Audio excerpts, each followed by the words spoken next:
అందరికీ నమస్కారం. గురుబ్రహ్మ గురుర్విష్ణు గురుర్దేవో మహేశ్వర గురు సాక్షాత్ పరం బ్రహ్మ తస్మై శ్రీ గురవే నమః. శ్రీకాంతో మాతులో యస్య జననీ సర్వమంగళ జనకః శంకరో దేవః తం వందే కుంజరాననం. క్రిందటి పర్యాయం మనం మానశౌర్య పద్ధతి అనేటువంటిది మూడవ దశకం ఆరంభించుకున్నాము. అందుట్లో ఎవరికైనా కూడా మానము శౌర్యము రెండు చాలా ప్రధానమే, ముఖ్యంగా విద్వాంసుల విషయంలో మరీను. అందుకే విద్వత్ పద్ధతి చెప్పిన తర్వాత వీరు మానశౌర్య పద్ధతిలో క్రిందటి పర్యాయం 2 శ్లోకాలు చూసుకున్నాము. అందుట్లో చెప్పుకొస్తారు ఈ సింహం యొక్క ప్రవర్తన ఏ విధంగా ఉంటుంది, తర్వాత ఒక కుక్క యొక్క ప్రవర్తన ఏ విధంగా ఉంటుంది చెప్పేసి వాటి ప్రవర్తనలు చెప్పుకుంటూ వచ్చి కిం జీర్ణం తృణమత్తి మానమహదామగ్రేసర కేసరి. ఎటువంటి పరిస్థితి వచ్చినా కూడా ఈ సింహము తన ప్రవృత్తిని మార్చుకుంటుందా, తను ఎండిపోయిన గడ్డి తింటుందా, ఇటువంటి పరిస్థితులకు తినదని చెప్పేసి. ఆ తర్వాత అదే కుక్క విషయంలో తీసుకున్నట్లయితే ఒక నిర్మాంసమైనటువంటి ఒక ఎముక దొరికినా కూడా అది దాని యొక్క ఆకలిని తీర్చలేకపోయినప్పుడు కూడా దాంతో తృప్తి పడుతుంది అని చెప్పేసి స్వల్ప స్నాయు వశేకమలినం అని చెప్పంటూ వారు చెప్పుకుంటూ వస్తే దానికి ఏనుగు లక్షణ కవిగా చక్కగా అనువదిస్తూ ఎల్లవారు నిజ సత్వ సమాన ఫలార్థులే కదా, ప్రతివారు వారి వారి సత్వానికి, వారి యొక్క ప్రతాపానికి, వారి యొక్క సామర్థ్యానికి తగినటువంటి ఫలాలే పొందుతారు అని చెప్పేసి చెప్పుకొచ్చారు. దాన్నే ముందుకు తీసుకెళ్తూ ఈసారి వారు నీచుల యొక్క ఉత్తముల యొక్క ప్రవర్తనలో ఆ తారతమ్యం ఏ విధంగా ఉంటుంది అని చెప్పేసి మనకి భగవద్గీతలో కృష్ణ భగవాన్ వారు చక్కటి మాట చెప్తారు. సదృశం చేష్టతే స్వస్యాహ ప్రకృతే జ్ఞానవానపి. వారికి ఆ ప్రకృతి, ఆ స్వభావానికి తగ్గట్టుగా అందరూ ప్రవర్తిస్తారు. ఒక మాట చెప్పారు, జ్ఞానవానపి. పండితుల వారే ఆ విధంగా ప్రవర్తిస్తుంటే ఇక మిగతా విషయాల గురించి చెప్పుకోవాలా. కాబట్టి మనిషికైతే ఆ ప్రకృతి మార్చుకునే అవకాశం ఉంటుంది, జంతువుల విషయంలో అయితే అది ఉండదు. కాబట్టి ప్రకృతిం యాంతి భూతాని నిగ్రహ కిం కరిష్యతి. కాబట్టి ఈ ప్రవర్తన కూడా ఆ క్షుద్ర జంతువుల యందు, ఆ ఉదాత్తమైనటువంటి ఆ జంతువులు ఏ విధంగా ఉంటుంది అని చెప్పేసి జంతు పరంగా చెప్పుకుంటూ వస్తారు. కానీ ఆయన చెప్తున్న విషయం ఏంటంటే విద్వాంసులకి, పండితులకు కూడా వారి యొక్క శౌర్యము, మానము చాలా ప్రధానం. లాంగూల చాలన మదశ్చరణావఘాతం భూమౌ నిపత్య వదనోదర దర్శనంచ శ్వాపిండదస్య కురుతే గజ పుంగవస్తు ధీరం విలోకయతి చాటు శతైక భుంక్తే. లాంగూల చాలనం అధశ్చరణావఘాతం భూమౌ నిపత్య వదన ఉదర దర్శనంచ శ్వాపిండదస్య కురుతే మరి గజపుంగవస్తు ధీరం విలోకయతి చాటు శతైశ్చ భుంక్తే. వారు ఈ శ్లోకంలో ఏనుగు ప్రవర్తన ఏ విధంగా ఉంటుంది, కుక్క ప్రవర్తన ఏ విధంగా ఉంటుంది, అక్కడ ఆహార విషయంలో ప్రతి వారికి ఆహారం కావాల్సిందే కదండి. తినే సమయం వచ్చేసరికల్లా, ఆహార సమయం వచ్చేసరికల్లా కుక్క ఏ విధంగా ప్రవర్తిస్తుందట, లాంగూల చాలనం, తోక అటు ఇటు ఊపుతూ ఉంటుంది. అధశ్చ చరణావఘాతం, ఎప్పుడైతే అన్నం పెట్టేవాడు వస్తాడో వాడు ఇసరికల్లా చరణావఘాతం, కింద గోడలతోటి నేల గోకటం లాంటిది, కాలితో కట్టడం లాంటిది. భూమౌ నిపత్య, భూమి మీద పడిపోతుంది. పడిపోయి ఏం చేస్తుంది, వెళ్ళకెళ్ళ పడి వదనోదర దర్శనంచ, నోరు చూపెడుతుంది, కడుపు చూపెడుతుంది. ఎవరు, కుక్క. అదే ఎక్కడ పిండదస్య కురితే పిండదహ, ఎవరైతే ఆహారం పట్టుకొస్తాడో వాడి ముందర అవి చేసి చేష్టలు ఆ విధంగా ఉంటాయి. మరి గజ పుంగ వస్తువు, మరి ఏనుగు ఏ విధంగా ప్రవర్తిస్తుంది ఇదే విషయంలో, వాడు ఆహారం తీసుకొని వచ్చినా కూడా ధీరం విలోకయతి, వాడి ముందర ఎక్కడా కూడా ప్రాధాన్యపట్టం కానీ, ఆ తోక ఆడించడం కానీ ఇటువంటివి ఏది కూడా చేయదు. ధీరం విలోకయతి చాటు శతైశ్చ భుంక్తే. దాన్ని బుజ్జగించాలి, మంచి మంచి మాటలు చెప్పాలి, అమ్మా తినవమ్మా, తిను తల్లి అని చెప్పి బుజ్జగిస్తే ధీరంగా చూస్తూ అప్పుడు తింటుంది.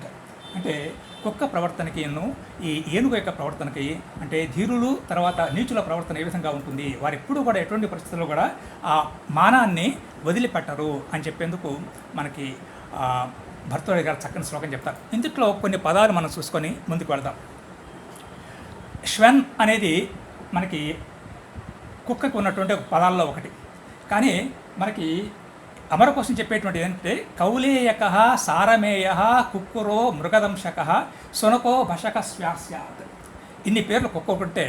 మరి శ్వన్ అంటే అర్థం ఏంటయ్యా అని చెప్పంటే శ్వయతి గచ్చతి ఇది శ్వ. అది ఒక చోట ఉండదు, అటు ఇటు తిరుగుతూ ఉంటుంది. మనం కుక్కను చూస్తుంటాం, అది ఒక చోట ఉండదు కాబట్టి అది శ్వన్ అంటే మనకి సునక అని కూడా దీని నుంచే వచ్చేటువంటిది. మరి గజానికి ఉన్న పేరేమిటి? గజహ. గజతి మాద్యతి ఇది గజహ.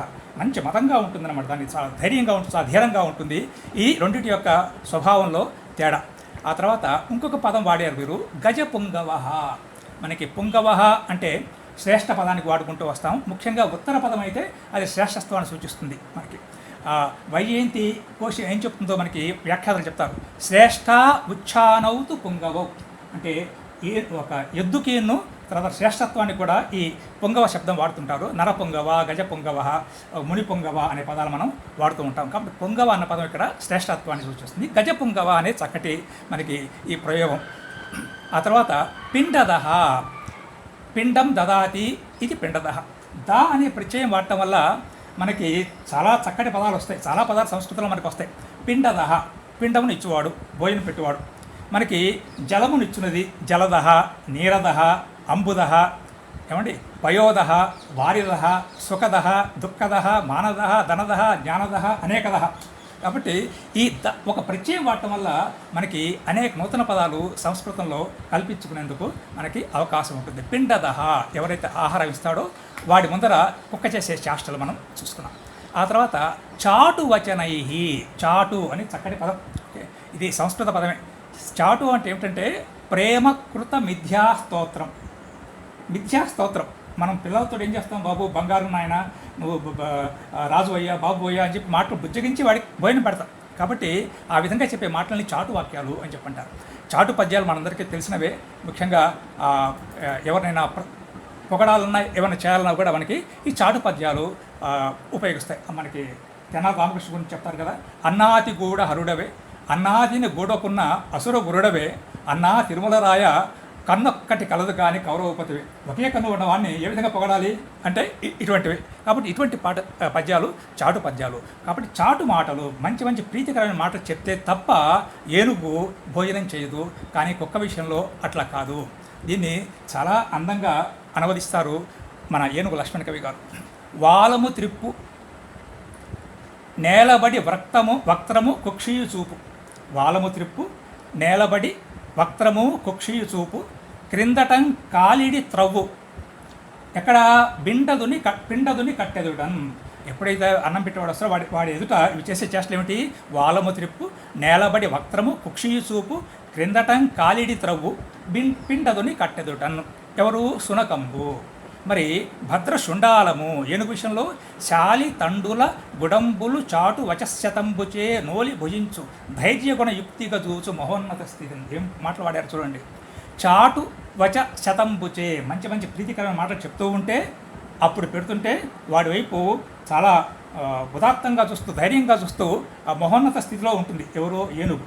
మరి అదే మనం కుక్క విషయంలో చూసుకున్నాం, వాళ్ళ ముదిరిపు అని చెప్పేసి. ఈ విధంగా మానశౌర్యాలు పండితులకి విద్వాంసులకి చాలా అవసరం అని చెప్పుకుంటూ వస్తారు. ఇక్కడ మనకి రెండు పదాలు కనపడతాయి. ఏమిటాయి అంటే కుక్షి అనే పదం మనకి ఇందుట్లో వాడారు. ఇందుట్లో తెలుగులో ఉదరం అని చెప్పేసి మన భర్తుడు గారు వాడారు. ఏమిటయ్యా ఈ పదాలు తేడా? రెండు పొట్ట గురించి చెప్తాయి. మనకి ఇంగ్లీష్లో స్టమక్, బెల్లి అంటే సరిపోతుంది. కానీ ఇక్కడ మనకి పిచండ, కుక్షి, జఠరోదరం, తుందం అని చెప్పేసి ఇన్ని పేర్లు ఉన్నాయి. ఏమిటి? కుష్యతే బహిష్క్రియతే మలం అస్మాత్ ఇది కుక్షి. నాకు మొన్నదాకా ఈ కుష్య పదానికి అర్థం తెలియదు. కుష్యతే అంటే బహిష్క్రియతే. ఏమిటి? మలం. మలాదుల్ని దీని నుంచి బయటికి పంపిస్తుంది కాబట్టి కుక్షి అని చెప్పేసి. ఎంత చక్కటి నిర్వచనం చూడండి. కుష నిష్కర్షే. అది బాగానే ఉందండి. మరి ఉదరానికి అర్థం ఏమిటి అంటే ఉదయర్తి గర్భ అస్మాత్ ఇది ఉదరం గతం. దీనివలన గర్భము ప్రకాశమవును. గర్భము దాచుకున్నది గర్భము కనుక దీనివల్ల పొట్ట ద్వారా మనకి తెలుస్తుంది కాబట్టి ఉదరం అని చెప్పేసి. చూడండి, ఆ పదాలకి చక్కటి అర్థం తెలియటం వల్ల మనకి వాటిని ప్రయోగించవలసిన సమయం వచ్చినప్పుడు చక్కటి పదాన్ని ఎన్నుకునే అవకాశం ఉంటుంది. ఇక్కడ మనం లోగడ ఒకసారి అనుకున్నాం. ఏమిటాయి అంటే ఏనుగు లక్ష్మణ కవి భర్తృహరి గారి సుభాషితాలని 6 అనువదించారు. వారిలో ముఖ్యంగా 3 పేర్లు మనకు కనవస్తాయి. పుష్పగిరి తిమ్మన గారు, తర్వాత ఎలకూచి బాలసరస్వతి గారు, ఏనుగు లక్ష్మీ కవి గారు ఉండనే ఉన్నారు. ఇదే పద్యానికి ఆ ఇద్దరి యొక్క అనువాదాలు కూడా ఇంటర్నెట్లో దొరకడం జరిగింది. వాటిని మీ ముందు ఉంచుతాను, చూడండి. పలువిడి తోక త్రిప్పి పతి పాదము లూనుచు క్రింద వాలుచున్ వెలికిల నేలపై పడుచు వేమరు నోరు ఉదరంబు చూపుచున్ పెలుకురు కుక్కకు ఒక్క కడి బెట్టరు ధీరత చూచుచున్ మదావళము భుజించు చాటు శత వాక్కుల పెన్ గవనంబు లింబులన్. సో ఈ పద్యం మనం చూసాము. అంతకుముందు ఏనుగు లక్ష్మణ కవి గారి పద్యం కూడా చూసాం. ఏమిటి వీటిలో తేడా అంటే, ఇందుట్లో అచ్చ తెలుగు పదాలు చాలా వాడుకుంటూ వచ్చారు. బలువిడి అత్యంతము, ఊనుచు నాకుచు తాకించుచు, కడి కబళము ముద్ద, పెలుకురు విలవల్లాడిపోవటం అనమాట, అంటే తట్టుకోలేకపోవటం, మదావళము అంటే ఏనుగు, సో ఇమ్ములన్ ఇంపుగా. కాబట్టి వీరి పద్యాలకి వారి పద్యాలకి తేడా మనకి ఎక్కడ కనపడుతుందంటే, ఆ చక్కటి అచ్చ తెలుగు పదాలు వాడటం వల్ల అచ్చ తెలుగులో మాట్లాడితే ఎవరికి అర్థమవుతుంది. కాబట్టి వీటికి అంత పలుకుబడి రాకపోవడానికి కారణం బహుశా ఇదొక కారణం ఏంటచ్చు. మరి ఎలకూచి బాలసరస్వతి గారు, వీరెవరు? ప్రథములు సుభాషితాలను అనువదించిన వారిలో ప్రథముడు ఎవరయ్యా? ఎలకూచి బాలసరస్వతి. మల్లభూపాలీయం అని చెప్పేసి ఆయన 3 శతకాలు రాశారు. నీతి వాచస్పతి అంటూ నీతి శతకం రాశారు. ఆయన చెప్పింది ఎట్లా ఉంటుంది చూడండి. భువిపై జాంగిలి తోకయూచు వదనంబున్ పొట్టయున్ సరిచూపు వెసపెట్టెడు ముద్దకై సునకమెపుడున్. అదే భద్రవేదండము ఆ కవనంబు అల్లన గైకొనున్ బహుమతులు కావింప తానెంతో సొంపపులే చూపుల చూచుచును సరభిమల్ల. చాలా ధైర్యంగా చూస్తుంటుంది, ఎక్కడ దీనత్వం కనపడదు. ఇవి ఈ మిగతా ఇద్దరి యొక్క అనువాదాలు ఏ విధంగా ఉంటే ఏనుగు లక్ష్మణ కవి గారి అనువాదం చూసాము. కాబట్టి ఆ సరళత్వం అన్నది చక్కటి సమయోచితంగా సందర్భోచితంగా ఆయన తత్సమాలు వాడుకోవడం వల్ల మనకి అర్థానికి కూడా ఎటువంటి ఇబ్బంది లేకుండా ఉంటుంది. కాబట్టి ఇవి ఇద్దరి యొక్క ఏమంటారు అనువాదాలు చూసాము.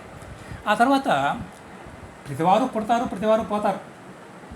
కానీ ఎవరిదయ్యా జన్మము అని చెప్పంటే, ఎవడి వల్ల అయితే వంశానికి అభివృద్ధి పేరు వస్తుందో వాడి జన్మమే సఫలం. మనవాడు చెప్తుంటారే అంటే, అటు 7 తరాలు ఇటు 7 తరాలు కూడా వాడి వల్ల ప్రఖ్యాతిగాంచాలి. అటువంటి వాడి జన్మమే జన్మం. కాబట్టి వారు పరివర్తిని సంసారే మృత కో వాన జాయతే సజాతో ఏన జాతేన యాతి వంశసమున్నతిం పరివర్తిని సంసారే మృత కో వా న జాయతే స జాతః ఏన జాతేన వంశః యాతి సమున్నతిం. ఎవరు పుట్టడం వల్ల ఆ వంశానికి గౌరవం వస్తుందో, అంటే మానశౌర్యాదులు ఉన్నటువంటి వాడే ఆ వంశానికి పేరు పట్టుకొస్తాడు. కాబట్టి ఈ మానము శౌర్యము కూడా రెండూ కూడా మనుషులకి ముఖ్యము, ముఖ్యంగా పండితులకు విద్వాంసులకు కూడా చాలా ముఖ్యము. కాబట్టి అటువంటి దీంట్లో వారి శౌర్యము మానమే వారికి పేరు తీసుకొస్తుంది, వారి వంశానికి కూడా పేరు తీసుకొస్తుంది. పరివర్తిని సంసారే అంటే ఈ జరా మరణ రూపముకు సంసార చక్రమందు మనకి భగవద్గీతలో కూడా చెప్పుకుంటూ వస్తారు కదండి. జాతస్య హి ధ్రువో మృత్యు ధ్రువం జన్మ స్మృతస్య చ. పుట్టినవాడికి జన్మ ఉంటుంది, జన్మించిన వాడికి పుట్టుకుంటుంది. కాబట్టి అది తప్పదు. ఇదే మనకి శంకరాచార్య గారు కూడా చక్కగా చెప్పుకొస్తారు. పునరపి మరణం పునరపి జననం పునరపి జననే జఠరే శయనం అని చెప్పేసి ఆయన కొంచెం విస్తరించుకుంటూ చెప్పుకుంటూ వస్తారు. కాబట్టి అటువంటి వాడు ఎవరైతే వంశానికి పేరు పట్టుకొస్తారో, గురుగీతలో ఒక చక్కటి శ్లోకం చెప్పుకుంటూ వస్తారు. ఏమిటయ్యా అంటే, ఎవడికైతే గురుభక్తి సద్గురుభక్తి కలుగుతుందో వాడి వల్ల వంశం పావనం అవుతుందని చెప్పుకొస్తారు. ఏ విధంగా చెప్పుకొస్తారు?